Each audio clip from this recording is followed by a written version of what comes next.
2047 मेरेन देश विकसित जावपाचें सपन पळयता। आयच्या घडयेक आधुनिकीकरणाचो प्रसार पळयल्यार हें सपन पुराय जावंक वेळ लागचो ना। गोंय सरकारानूय ते नदरेन पावलां मारल्या। गोंयच्या प्राथमीक शाळांच्या विद्यार्थ्यांनी केल्ल्या प्रोजेक्टाचे मिरामार सायन्स सेंटरान प्रदर्शन जालें। भुरग्यांनी बेजीक सायन्स विशय घेवचो मुख्यमंत्री उलयलो।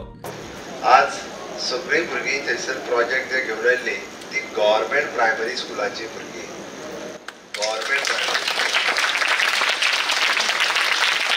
आणि it is a proud feeling for me honourable prime मिनिस्टरच्या विकसित भारत स्वप्न 2047 म्हणजे फुडल्या 25 वर्सांत जेन्ना आमी हें स्वप्न साकार जातलें तेन्ना आज आमची 10 वर्सांची भुरगीं आसा ती 35 वर्सांची भुरगीं जातली आणि ती 35 वर्सांची जातली they will be the researcher end scientist in that team. हे म्हाका प्राउडली सांगता आसतना खूब बरें दिसता। सायन्सा कडेन स्टुडंट्स वयचे नो डावट इन फ्युचर तेंच्यांनी लॉ स्टडी करचो, इन फ्युचर तेंच्यांनी कोणाक आनी कितें करपाचें करचें, बट सायन्स बेज घेवन करीत जाल्यार तेंचो कन्सेप्ट आनीक क्लियर जाता। मॅथमॅटिक्स घेवन करीत जाल्यार तेंचो कन्सेप्ट आनीक चड क्लियर जाता। फ्युचरान तेंच्यांनी बाकीचे चूज करूं येता, बट बेजीक सायन्स सब्जेक्ट शिकप हें खूब म्हत्वाचें आसा आनी तो इनोवेटीव पद्दतीन शिकचो। स्टुडंटा खातीर तुळशीदास च्यारी।